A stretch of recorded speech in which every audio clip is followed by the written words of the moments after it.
Welcome to the Water Resources Podcast. I'm Bridget Scanlon, and in this podcast, we discuss water challenges with leading experts. And today, I'm pleased to welcome Karen Villholth, who is the Director of the Water Cycle Innovation, a unique consultancy specializing in global water issues. Karen has also worked for the International Water Management Institute over the past 2 decades and was stationed in South Africa for the past decade. Karen, can you describe a little bit about the Water Cycle Innovation consultancy that you have developed and what your thoughts are and what you hope to accomplish with it?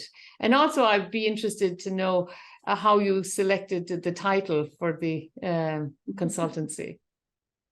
Thank you very much, Bridget, and thanks for the invitation. It's great to be part of this podcast. So water cycle innovation, I think, points to how we can innovate in the water business, both in terms of technology, but also, much more wider in terms of management, in terms of knowledge.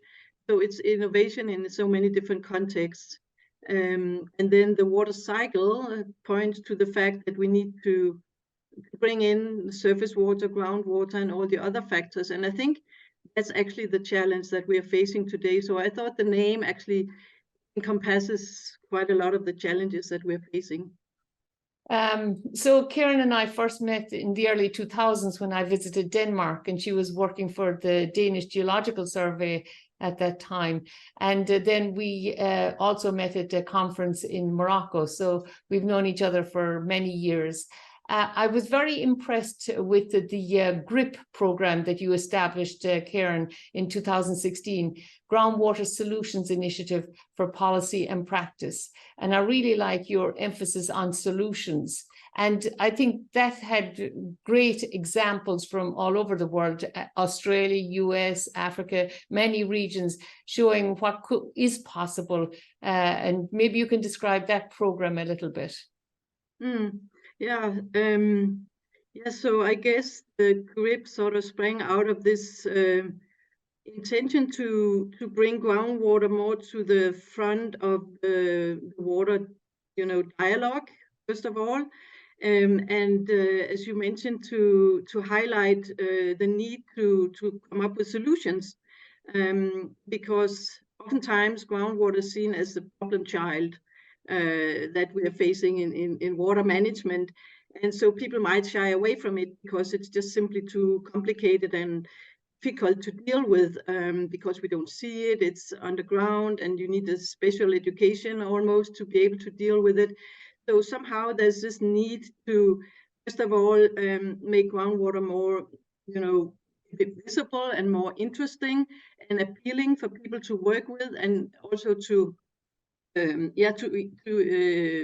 increase the interest, generally speaking, in terms of finding solutions that apply also to groundwater, and not just see it as a problem. And I think, we achieved quite a bit in that space, building on, I think, quite solid evidence and research, to come up with both technical and more sort of towards the governance side of things, how to deal with groundwater. And we've seen throughout the podcast how broad the issues are. And so it's a non-trivial issue. It's a long haul to address these issues, and groundwater has traditionally not been dealt with to the same extent as surface water. So we're trying to catch up, so to speak, and also use hydrogeology and all the science, all the good science that is out there, because it is available. It's maybe not really sometimes applied very much in concrete situations, and especially in developing countries. So the focus was very much on developing countries and how can we advance the knowledge and the tools in that context. And you recently attended the United Nations World Water Conference in New York, and the United Nations had a mantra for this past year, making groundwater, making the invisible visible, which is what you've just been talking about. And can you describe a little bit what the conference was like and how you think it advanced to groundwater and what we can look forward to in the future? It was about 50 years before we had the previous water conference in the UN. So this was a very big event.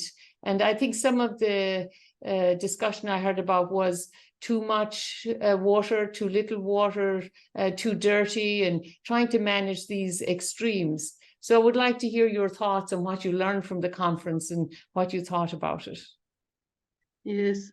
Well, first of all, as you say, it's been almost 50 years since the first UN conference in 1977 in Mar del Plata in Argentina.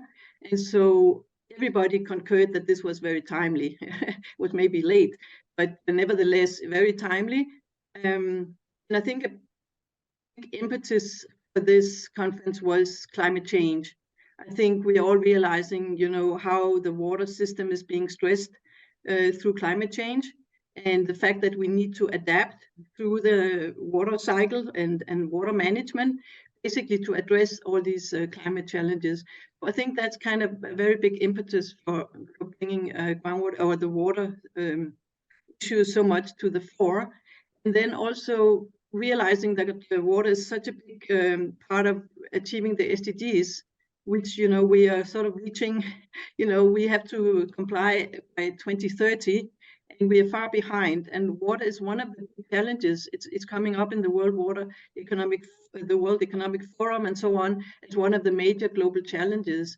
And so all of this is sort of, coming together as really one of the conundrums that we have to face globally. We may have advanced over the 50 years in some respects, but in other respects, we are still far behind.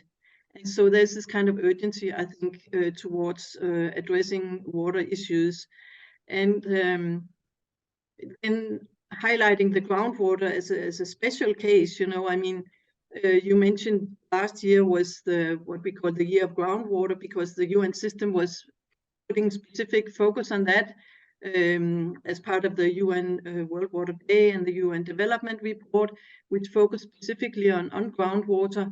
And then towards the year there was this Groundwater Summit, also led by the UN system. And so you can say, in a way, we were trying to really speed up this focus on groundwater and then making it culminate at the World Water or the UN Water Conference in March this year.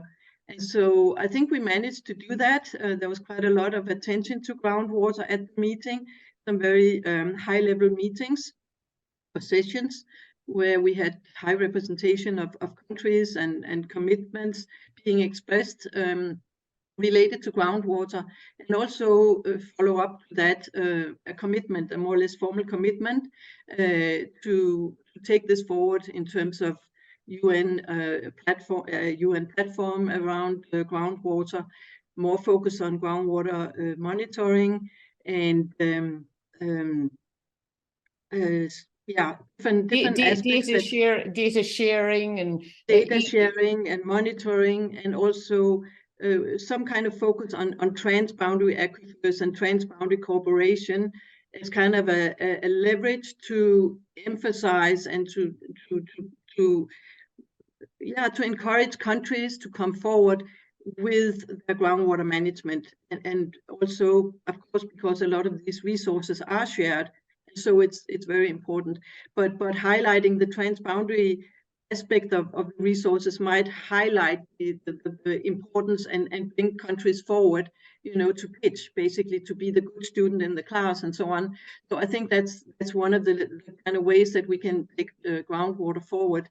And then, of course, there were a lot of other commitments. I think there were more than 700 commitments coming out of the conference. And I think there were the World Resources Institute did a preliminary assessment saying that some of these could be what they call game changing. They were looking for these, what they called game changers, that could actually have a really big impact. And so I'm not sure the groundwater will, but it should really have a big, place in this whole set of commitments. I think there were also about $300 billion that was leveraged or committed as part of these commitments. So you can say this was kind of a milestone towards achieving the SDGs. Then we have to see exactly how this pans out and how it also fits into the kind of reporting on the SDGs and so on, because water is cross-cutting. And so we need to really, make that effort and also be clear on where are the challenges and where are we falling short and all of that. Right. And I like, your emphasis on the UN Sustainable Development Goals, the SDGs, and the importance of water. And you indicated that, this was developing approaches to adapt to climate change.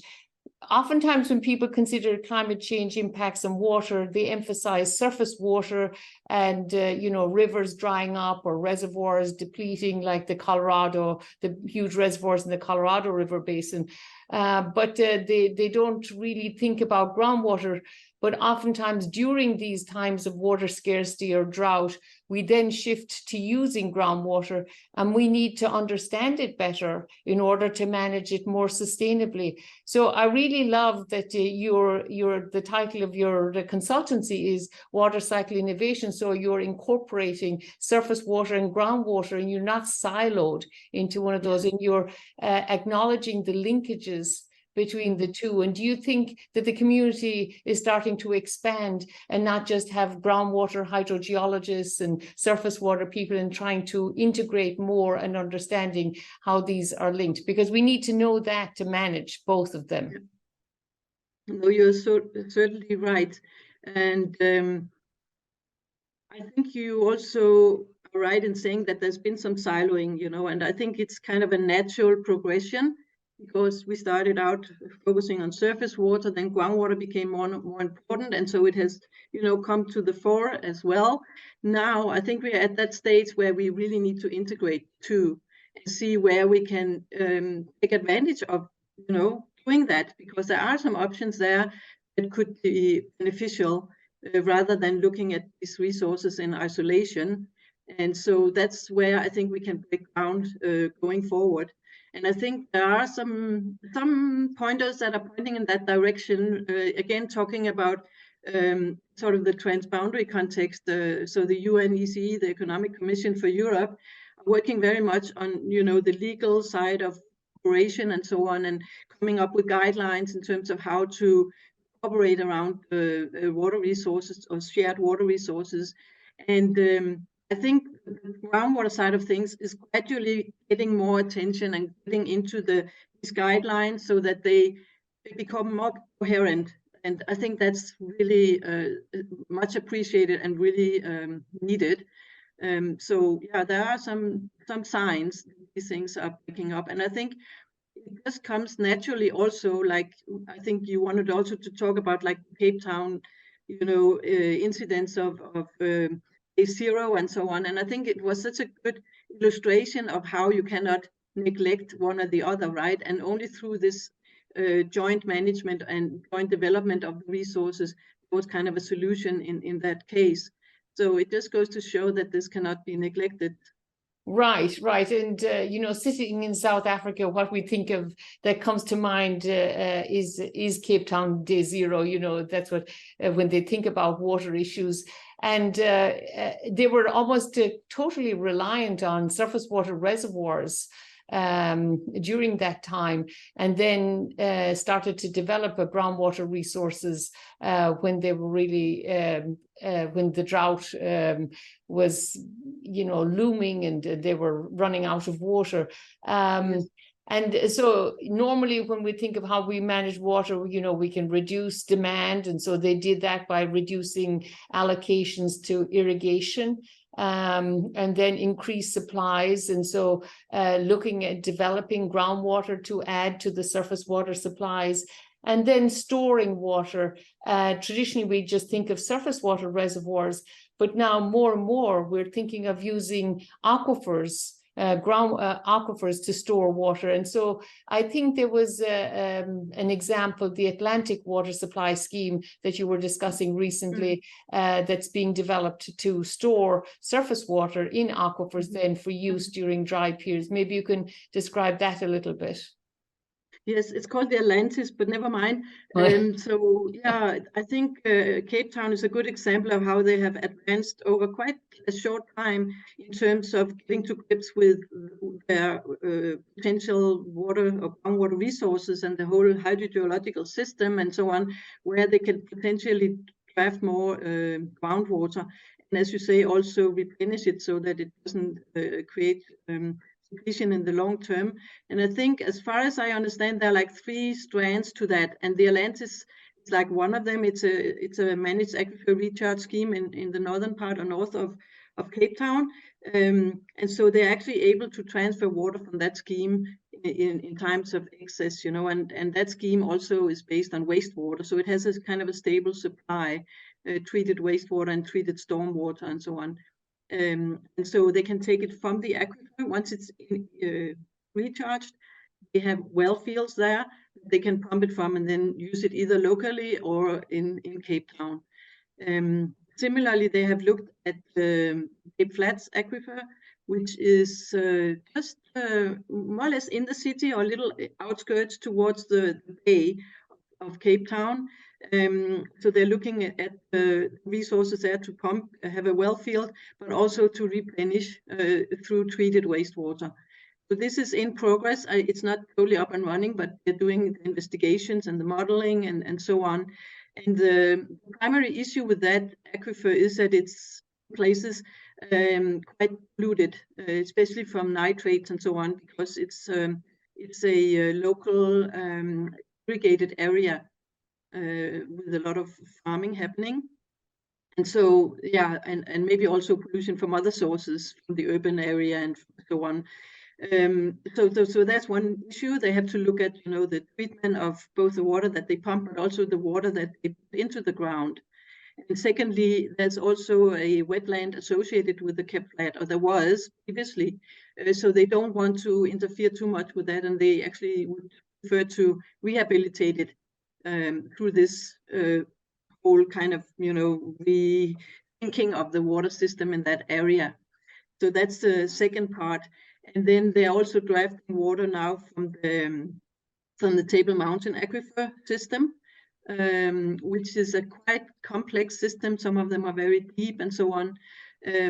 But that's kind of the third groundwater source that they are looking at. So they have really brought this on board in a very short time, and they are advancing quite rapidly, I would say.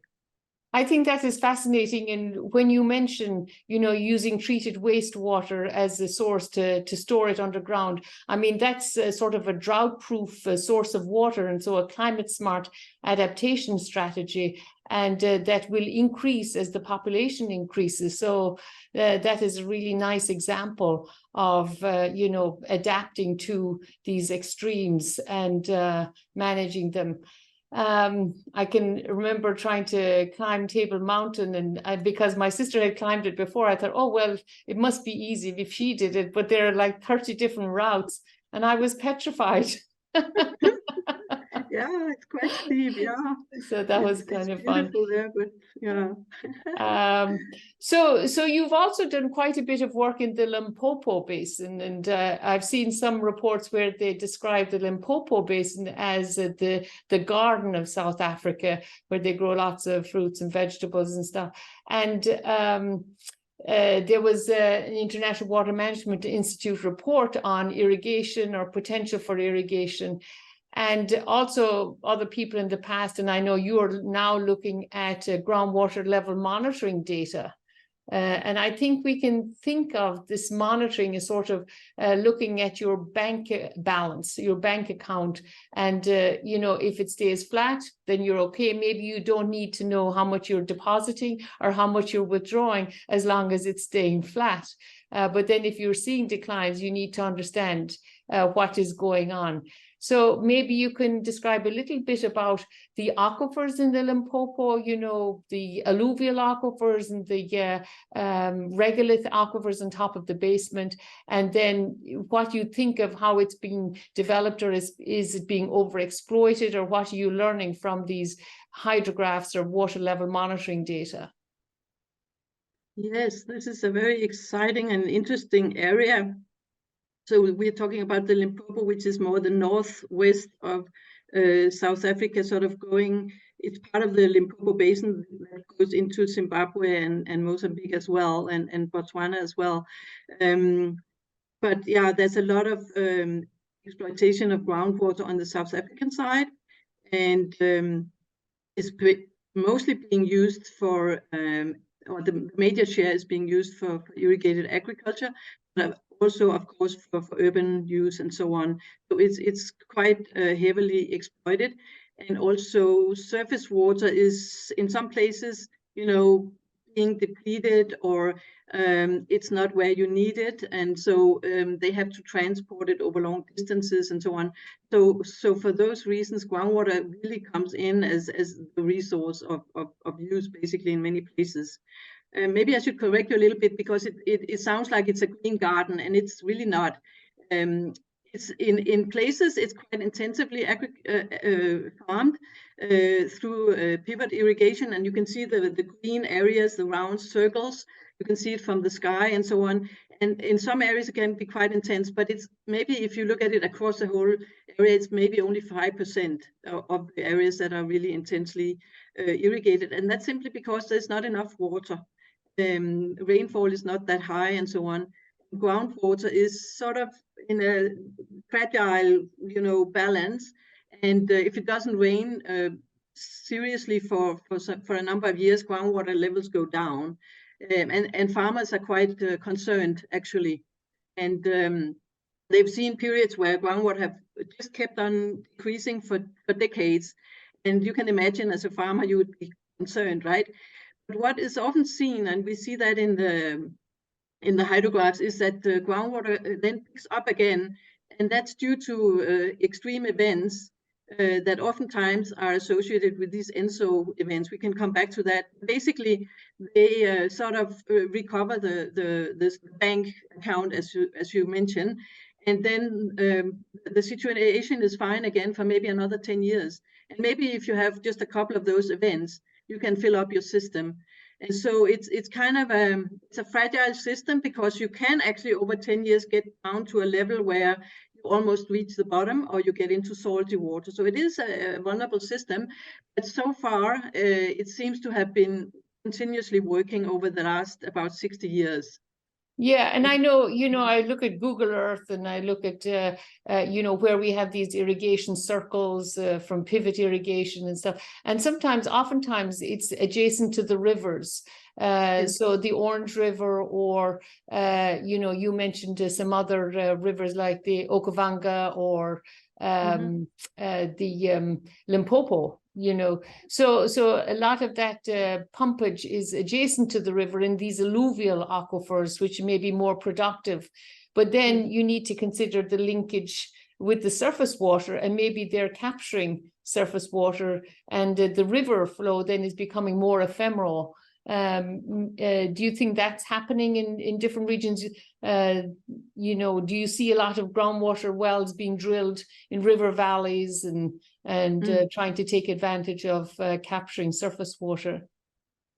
Yeah, it's definitely a trend, and it's a natural one, because as surface water is being exploited more and more, diverted to different purposes and so on upstream. For instance, in Botswana, where there's big cities like the capital, then of course there's less in the river downstream, and so people naturally turn to groundwater. And I think there's a quite general knowledge that there will be more prolific groundwater close to the rivers, and that's where the farmers pump. And also, and that I should also mention, because we're talking about these crystalline aquifers, and they are also like interspersed with dikes and so on. And these structures also influence quite a bit where the storage is, where your bank account is. And the farmers also know that upstream of these dikes, you have more water, and you also have sometimes more fracturing, because when the dike comes up, there's some cracking of the crystalline systems. And so, yeah, farmers know where to get the water, basically. Very fascinating. But as you rightly say, it has the negative impact on river flows.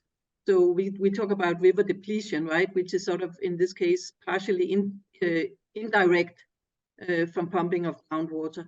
And it's critical because it's not really regulated in many cases. So farmers and so on get by with pumping groundwater, and they can have good businesses, you know, from the agriculture in those areas, and it's important for the food production. So it's not an easy solution. There's no easy solution to that, because there is a need for food production, but it has some compromises in terms of environmental flows and, you know, downstream areas with mangroves, and all of these ecological impacts are quite significant. Right, and you mentioned an important point then is the linkage between water and food production, and the Sustainable Development Goals. You know, there's one that emphasizes water, and then there's other on food production, but these are tightly linked. And a lot of the farmers, I guess, in South Africa are smallholder farmers, and it's difficult for them to make a living, or, you know, or to make the food supply more sustainable. Can you describe a little bit about that connection, and you know, what they grow, and if they can adapt their crops to the changing climate or things like that? Yeah, no, Africa, the African continent is very unique in many ways.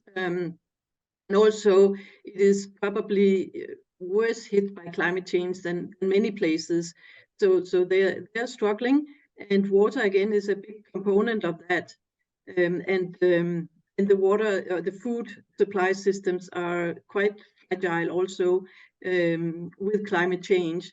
And so, yeah, you have to look at what are the conditions at present, and the challenges, and how can that be addressed, you know.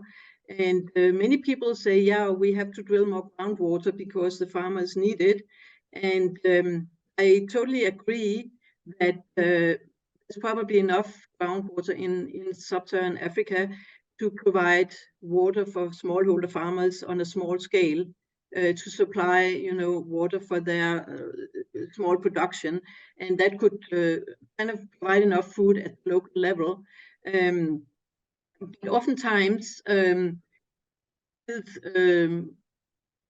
population growth, urbanization, and so on, there's more demand for food, and so we need to increase the production than what can be done at local level, you know, and also the local farmers, they might not be able to supply the big supply chains, you know, because of infrastructure gaps, and because the products are maybe not enough to sell in the supermarkets, and they don't necessarily have enough inputs to have yields. And again, access to water might be a problem, so they don't have a consistent production, and so on. So there are lots of issues with smallholder farmers in itself.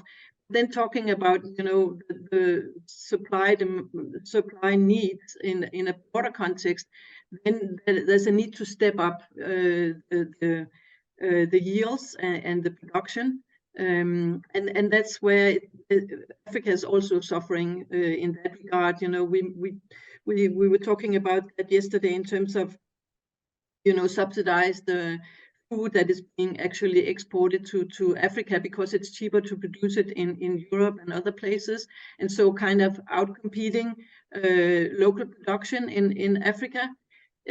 Also the emphasis on kind of stable crops in the north, like maize and rice and corn, wheat and so on, which might not be the stable crops originally in the African context, where they have better sort of natural conditions to survive, and you can better get by with rain-fed irrigation or supplemental irrigation and so on.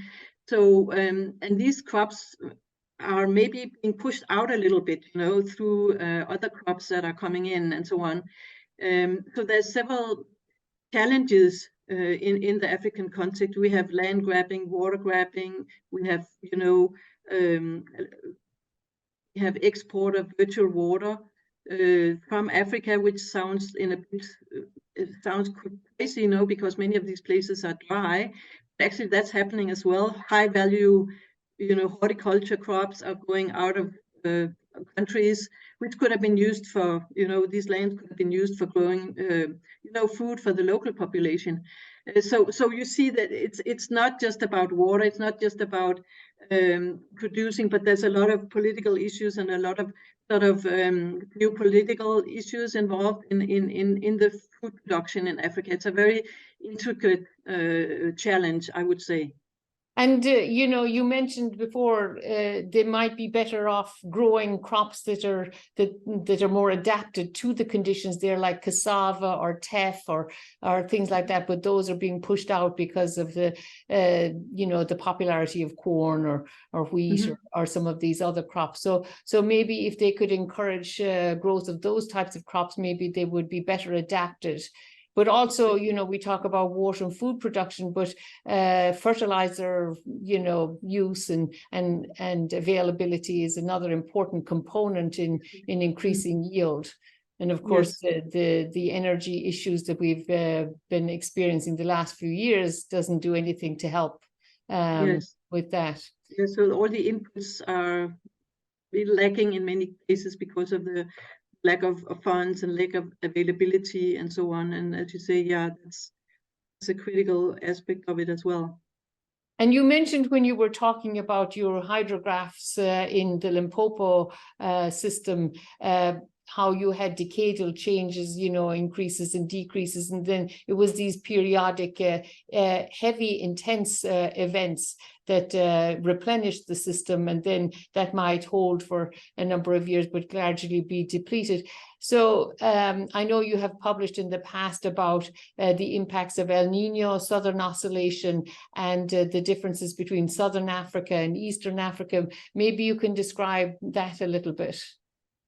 Yeah, so we did some interesting work together with Taylor and other people on these effects of different climate systems, and tried to look at South Africa and Limpopo in particular, and then areas just south of the equator, like in Tanzania, and we saw almost opposite effects. So that at the same time you would have a drought in South Africa, but you would have a flood or a flooding extreme event in terms of rain in Tanzania. And so it can be explained, as you say, these kind of, oscillation phenomena. And it's quite, it's not like 100% prediction that we can make. There's definitely some correlation. We've seen very many dry years in South Africa over the last decade, but it seems to have now changed to a more wet period. And there seems to be a correlation with the wet period and La Nina here, and the opposite in that region. It's quite interesting. And then, of course, the next thinking is, can we use that, for the management? Because when we have the wet periods, we should actually, as you say, try to trap more of that water underground in the aquifers to alleviate droughts that then follow up the period. And I don't think it has been done, but there's a scope there, I would definitely say. Right. And it's fascinating that dipole between East Africa and South Africa. So the last several years, East Africa has been suffering from severe drought and concerns about famine, and the famine early warning system network had predicted those droughts. So they missed about 5 of the rainy seasons. And finally, that was linked to La Nina. But at the same time, in Southern Africa, you were getting a lot of rain. And so, but I mean, even the flooding then can be problematic in terms of water and food production. So it's trying to manage these extremes. And I think when you talked about the Atlantis scheme, if you can capture some of that excess water and store it underground, then that would give you a head start for the next drought. And you see it in your hydrographs then, these cycles of wet and dry periods that come up at least every decade. Yes. And I know the famine early warning system, they were able to predict with 6 months lead time, you know, when they would miss the rainy seasons. And then they were able to get the agencies to come together and to provide funding then, so they would avoid famine in those regions. So that was very helpful. There's definitely more scope for that, I would say.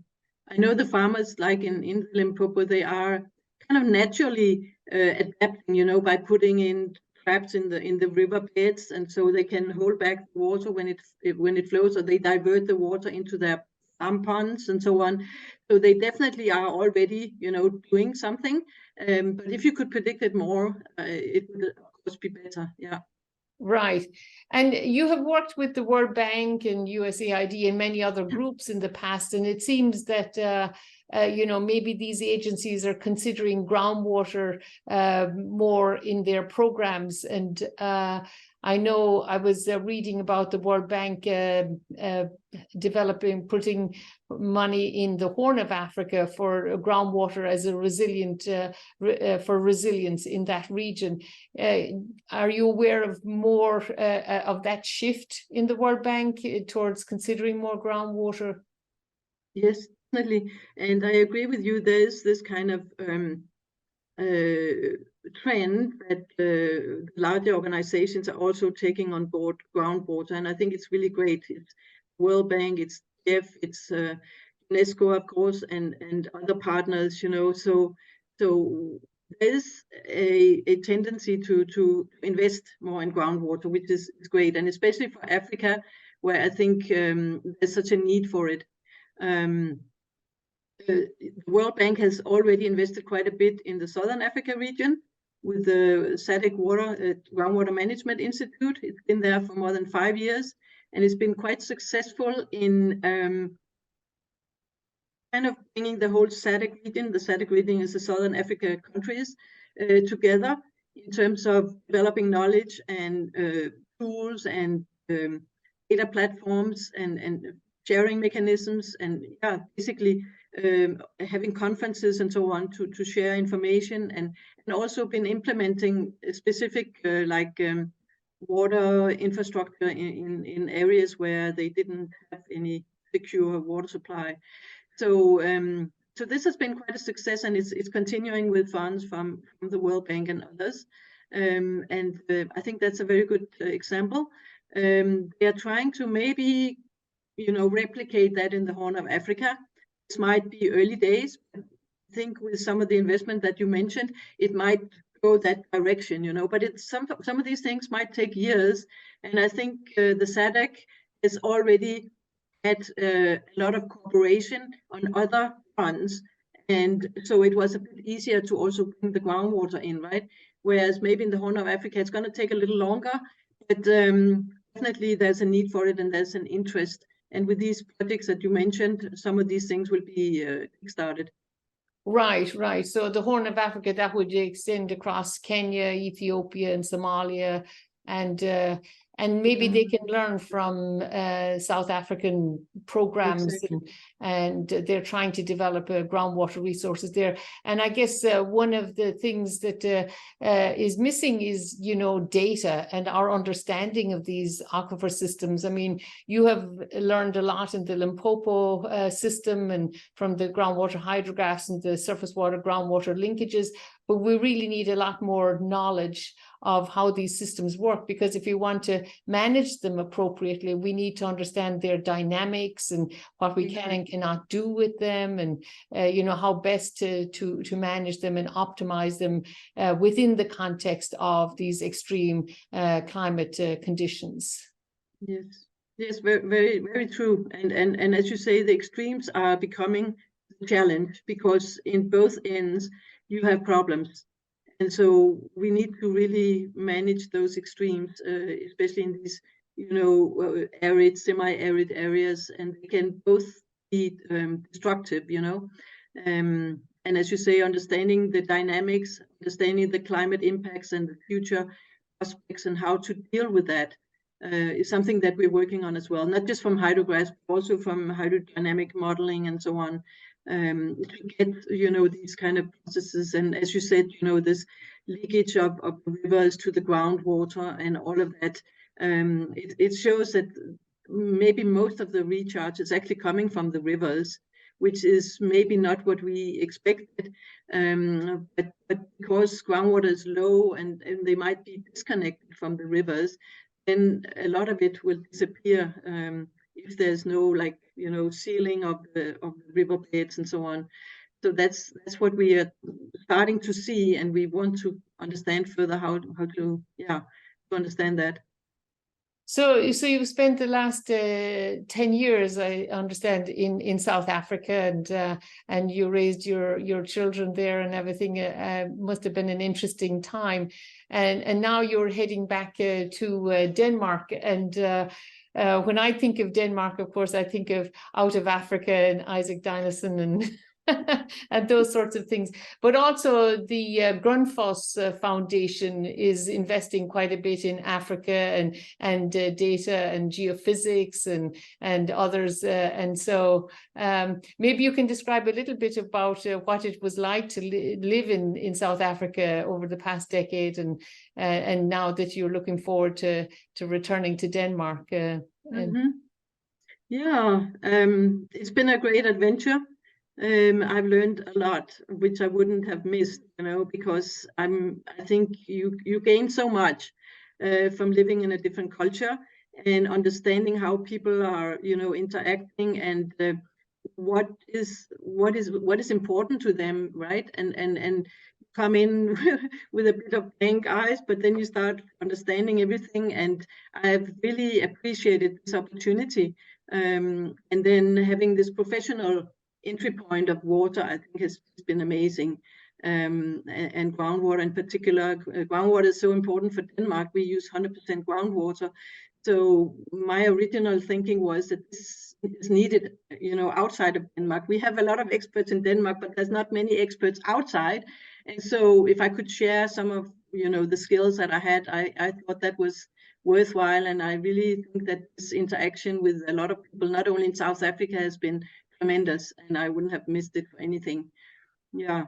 Right. I mean, sometimes, we think we can do a lot of desktop type of analyses and stuff, but you just don't get the feel for what the critical issues are. And until you go into the field and you see what's happening, or you experience these wet and dry cycles, or you see what the, the limited irrigation or the crop production, there's nothing to replace that experience. So I admire your your willingness to do that, and your courage and everything. And I think also, Bridget, is to understand the mindset and how people think.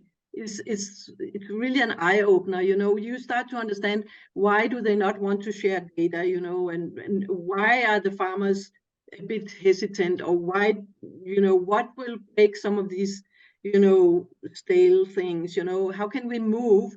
And you cannot, unless you speak to people, unless you're out there and participating in meetings where you get to some crunch point and you start understanding, okay, this is where the crux of the matter is, that's where you really learn, I think. And also by building those relationships, maybe you can actually influence a little bit. I don't think that it's easy and one person can do it, but at least you need these partnerships and so on to really move anything forward and build the trust. And then people might, with long-term engagement, you will be able to see some movement.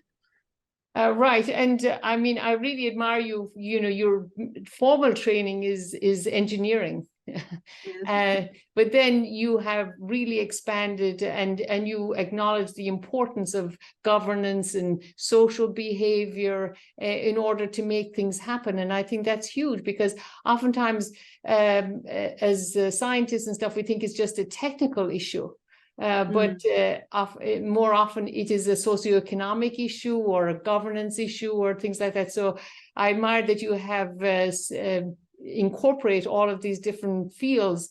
And so what are your thoughts, I mean, your outlook for the future? I mean, with the water cycle innovation consultancy and stuff, do you think we will be able to develop climate smart, adaptive water management to address the challenges in the future, or what are your thoughts? Yeah, I think we can contribute, and I think there's need to contribute on many different levels, right? And so we need to work in partnerships, and I can contribute on different levels. I need to work in partnerships with stakeholders on the ground, stakeholders in the countries, as well as, like, you know, the UN system and so on.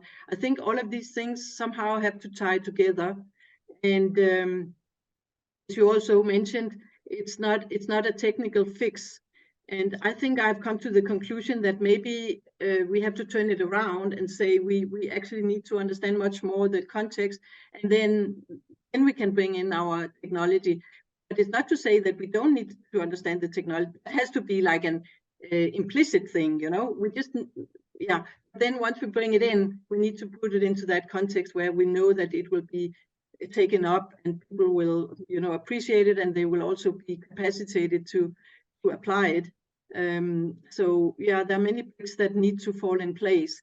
But I think if you have a network that has, you know, like a foot in all the doors, kind of, you know, then maybe you can bring some of these things together and make a difference. I think that's necessary. Yeah. Well, thank you so much, Karen, for talking with me today. Our guest today is Karen Villholth, and she has a new consultancy called the Water Cycle Innovation. And I wish her the best of luck with that, and hope we can collaborate in the future.